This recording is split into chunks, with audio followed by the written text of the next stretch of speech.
Nutrition care coaching centre পক্ষ থেকে সবাইকে শুভেচ্ছা ও স্বাগতম। আশা করি সবাই ভালো আছো এবং সুস্থ আছো। আজকে আমাদের ক্লাসের টপিক হলো ম্যাথ 2, ঠিক আছে? ম্যাথ 2 চ্যাপ্টার 1, এটা হলো আংশিক ভগ্নাংশ। আংশিক ভগ্নাংশ, ঠিক আছে?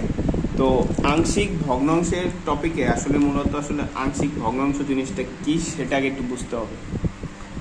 আংশিক ভগ্নাংশ বলতে বোঝানো হয়েছে, ধরো এমন একটা রাশি আছে, x ইন্টু এক্স মাইনাস কি 1 আছে।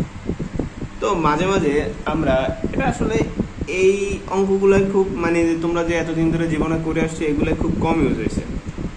বাস্তবিক ক্ষেত্রে যখন আমরা ল্যাপ্লাস, ডিফারেনশিয়াল, ইন্টিগ্রেশন করি এইসব ক্ষেত্রে মাঝে মাঝে আংশিক ভগ্নাংশটা খুব দরকার পড়ে।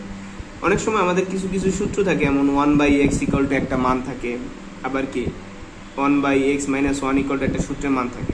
সেক্ষেত্রে আমরা যদি এই মানগুলোরে পার্শিয়াল সিস্টেমে আংশিক ভগ্নাংশ করতে পারি, যেমন দেখো এই মানটাই যদি আমি মাইনাস করে দিই তাহলে দেখো এটা লিখতে পারি কি x ইন্টু এক্স মাইনাস 1। এখন এক্স আর এক্স যদি ভাগ করো তাহলে এখানে আমার মান পাবো কত, এক্স মাইনাস কত, সরি এটা প্লাস করো, মাইনাস 1 প্লাস কত 1 লিখলাম।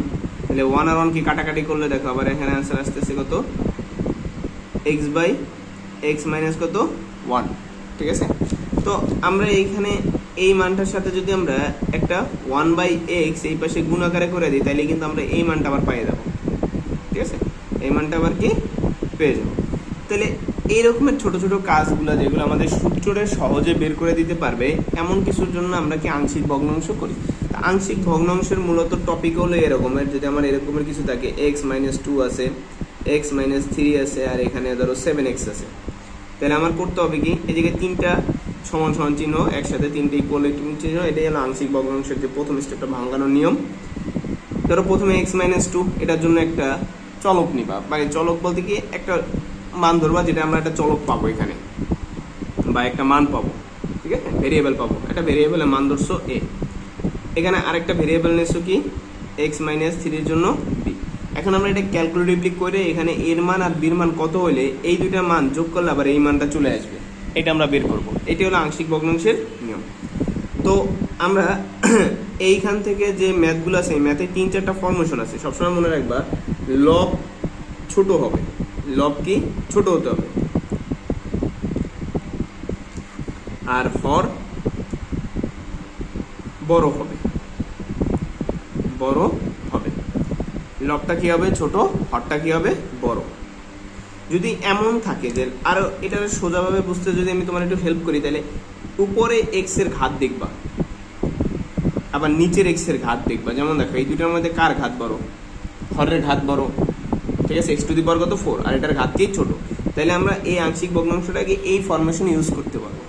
যদি কোনো ক্রমে আমার এমন হয়ে যায় উপরে আছে এক্স স্কোয়ার, নিচে আছে এক্স, ধরো উপরে আছে এক্স কিউব আর নিচে আছে কি এক্স স্কোয়ার, ঠিক আছে? বা এমন এক্স কিউব উপরে নিচেও এক্স কিউব, যদি সমান অথবা উপরের লব যদি বড় থাকে, লবের ঘাত যদি কি থাকে এক্স এর ঘাত বড় থাকে, সেক্ষেত্রে তোমার একটা এডিশনালি নিয়ে তারপর কি এইগুলোরে ভাঙাই ভাঙাই করতে হবে। অ্যান্ড এটা যখন ম্যাথ করবো তখন ম্যাথে আরও ক্লিয়ারলি বুঝতে পারবা, ঠিক আছে, যে আমি কী বলতে চাচ্ছি। আর এইগুলোর জন্য আমরা কি পার এক একটা ভগ্নাংশের জন্য এই যে ভগ্নাংশের পার্ট জন্য কি আমরা এটাকে একটা ভেরিয়েবল নেব, এখানে আরেকটা ভেরিয়েবল নেব, এই ভেরিয়েবলগুলোর মান নির্ণয় করতে হবে। আর এটাকে এই জন্য ইংলিশে বলা হয় পার্শিয়াল ফ্র্যাকশন। পার্শিয়াল ফ্র্যাকশন মানে কি হলো, পার্ট মানে কি অংশ, আর পার্শিয়াল মানে কি আংশিক, আর ফ্র্যাকশন মানে হলো ভগ্নাংশ, ঠিক আছে? তো পার্শিয়াল ফ্র্যাকশন মানে গেলে আংশিক ভগ্নাংশ। তো এইখানে এই ম্যাথটুর জন্য আমাদের এই ম্যাথগুলো করতে হবে, ঠিক আছে? এইখানে যে ম্যাথগুলো আছে এই ম্যাথগুলোর মধ্যে তোমাদের আমি একটু যদি বলি, এটা দেখো এইখানে ঘাত কত, লবের ঘাত কত 1, ঠিক আছে? আর এটার নিচের ঘাত 2, তার মানে হর বড় লব কি ছোট আছে। এটা এক্স কিউব আর এটা কত উপরে এক্স, তার মানে এটারও কি হর বড় লব কি ছোট, ঠিক আছে? এটাও এক্স কিউব হবে দুটো গুণ করলে, তার মানে আমার এই এক্স এর থেকে এটার ঘাত কি বড় আছে, হরের ঘাত বড় লবের ঘাত কি ছোট। তারপরে এটা দেখো 1/x, আর এটারও তাহলে হর বড় আছে। এটাই দেখো এক্স কিউব, এটা কত এক্স কিউব আছে, ঠিক আছে? ঘাত সমান হয়ে গেছে, ঘাত কি হয়ে গেছে সমান। যে এখানে আমার এটাও আছে কত এক্স স্কোয়ার গুণ করলে কত এক্স কিউব হয়ে যাবে। তো এটার জন্য আমরা বিপরীত নিয়ম ইউজ করতে হবে, একটা ভ্যারিয়েবল এক্সট্রা নিবা, মানে এ নিবা, একটা এ নেওয়ার পর বাকিগুলোর ফ্র্যাকশনাল সিস্টেমে ভাগ করবো আমরা। দেখো 6 নম্বরটা দেখো, 6 নম্বরটা বলছে কি এক্স স্কোয়ার বাই 8 আর কত এক্স 8 এক্স মাইনাস কত 2 হোল কিউব। তাহলে এটা আমরা যদি করি নিচের হরটা বড় আছে, কারণ কিউব করলে এটা কত 4 হয়ে যাবে, তাহলে এটা বড় আছে এটা কি ছোট আছে। ওকে, তো আমরা প্রথমে তো এই ম্যাথটা থেকে শুরু করব। ওকে, 1 নম্বর ম্যাথ থেকে। 1 নম্বর ম্যাথটাকে আমরা দেখে নিই কি আছে, x minus 5x minus 12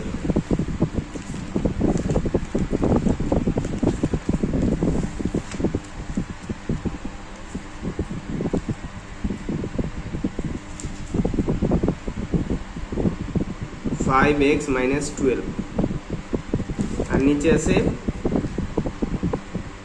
x square minus 5x আর কত, ঠিক আছে।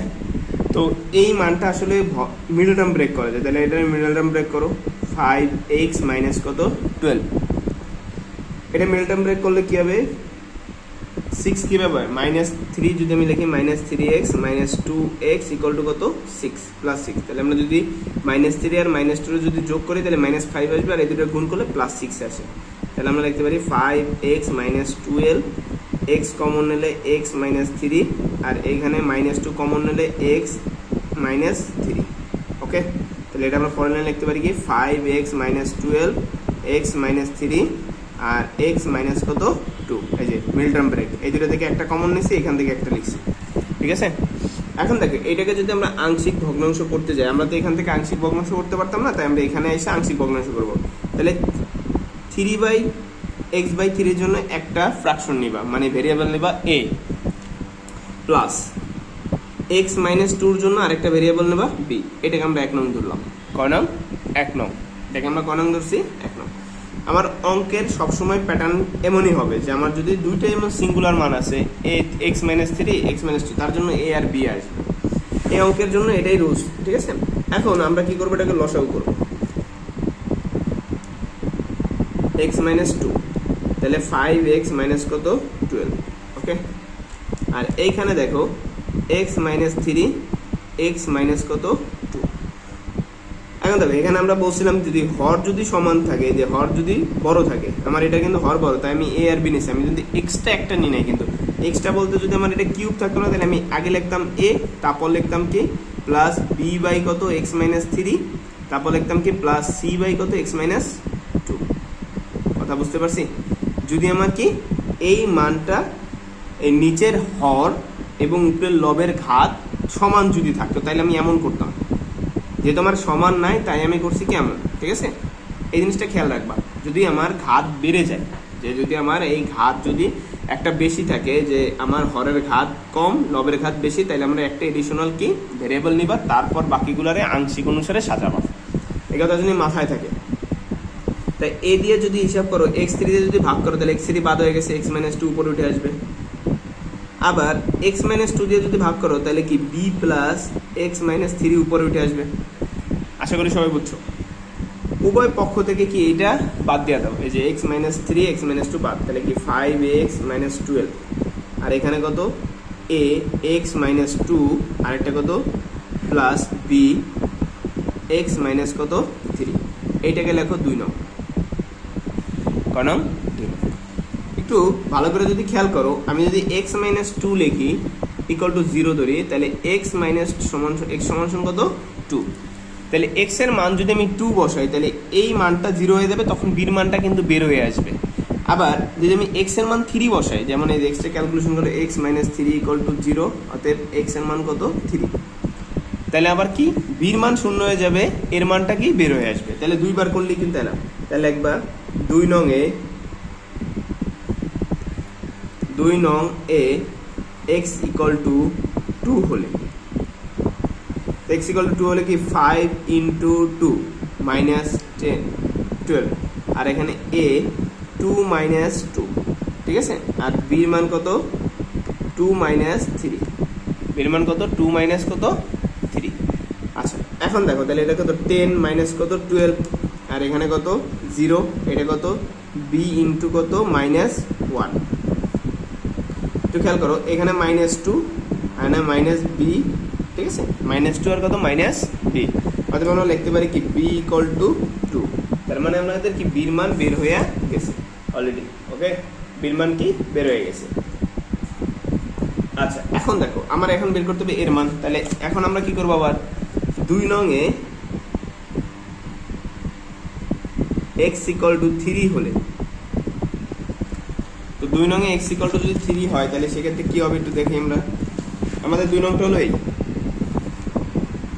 যে 5x - 12 ax - 2 আর bx - কত 3, ঠিক আছে।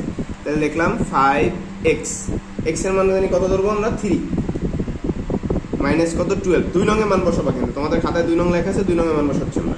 a x - 3 তার মানে কত 3, দেখো 5 মাইনাস কত 5x মানে 5 × 3, 12 জায়গায় লিখছি, এর জায়গায় লিখছি 3, x এর জায়গায় 3 লিখছি, আর x - 2 প্লাস b x - 3 তার মানে কত 3 - 3, এখানে আমরা x এর মান কত 3 ধরছি। তাহলে কত এখানে 15 - 12, আর এখানে কত a × 1, আর এটা কত b এর মান 0, ঠিক আছে। অতএব আমাদের এখানে এটা তো শেষ, তাহলে a = আসতেছে কত 3, পুরোই একসাথে লিখে দিলাম, ঠিক আছে। এখন লিখবা কি a ও b এর মান 1 নং এ বসিয়ে পাই। তো 1 নংটা আমাদের কি ছিল, সাইডে দেখো 1 নং ছিল আমাদের এইটা, তাহলে লিখবা 5x আর কত -12 = কত x - 3 আর x - কত 2, তাহলে সমান সমান এখানে হবে কত এর মান কত 2, সরি 3, এর মান কত 3, তাহলে 3 আর কত x - 3 আর বির মান কত 2, x - কত 2, ঠিক আছে। ক্লিয়ার, আশা করি বুঝতে পারছো। তাহলে আমরা এখন আংশিকে কি করলাম, আমাদের অ্যান্সারটা কি বের হলো আর কি, যে আমরা 3/x - 3 এবং 2/x - 2 যদি আমরা ক্যালকুলেট করি তাহলে আমাদের এইটা পাবে। তাহলে এই মূল ভগ্নাংশটার এগুলো হলো কি আংশিক ভগ্নাংশ, ঠিক আছে, পার্শিয়াল ফ্র্যাকশন। আশা করি বুঝতে পারছো। তো আমাদের প্রথম পার্টে এই একটা ভিডিওই থাকবে, আমরা নেক্সট পার্টে আরও কিছু ভিডিও আপলোড করব পরবর্তী ম্যাথগুলো, ঠিক আছে। তো সম্পূর্ণ ভিডিওগুলো পেতে আমাদের চ্যানেলটা সাবস্ক্রাইব করে রাখো, এবং কি যদি আমাদের অনলাইন ক্লাসের সাথে তোমরা যদি আমাদের ম্যাথ টুর সম্পূর্ণ ক্লাসটা ভিডিও প্যাকটা নিতে চাও, সেক্ষেত্রে আমাদের যে হোয়াটসঅ্যাপ নাম্বার আছে, এখানে কন্ট্যাক্ট নাম্বারটা দেওয়া আছে, এই নাম্বারে তোমরা যোগাযোগ করবা। সেক্ষেত্রে আমরা তোমাদের এই পুরো ক্লাসের যে ভিডিওগুলো আছে, আমাদের যে 1 থেকে শুরু করে একদম 15টা অধ্যায় সম্পূর্ণ ক্লাসগুলো তোমাদেরকে দিয়ে দেবো। সেক্ষেত্রে পেইড হবে কিছু, এটা পেইড কোর্স থাকবে, কোর্সেরটা যোগাযোগ করে বা ওই জায়গায় হোয়াটসঅ্যাপ নাম্বারে কন্ট্যাক্ট করলে তোমরা জানতে পারবে, ঠিক আছে। তো সবাই ভালো থাকো, সুস্থ থাকো। কিন্তু যদি পেইড ভিডিও কেউ না কেনে, সেক্ষেত্রে আমাদের কিছু ভিডিও অবশ্যই আপলোড থাকবে গ্রুপে, সেখান থেকে তোমরা থিওরিগুলো বুঝতে পারবে এবং ম্যাথগুলো করার সক্ষমতা অর্জন করবে ইনশাআল্লাহ। তো সবাই ভালো থাকো, সুস্থ থাকো, আসসালামু আলাইকুম।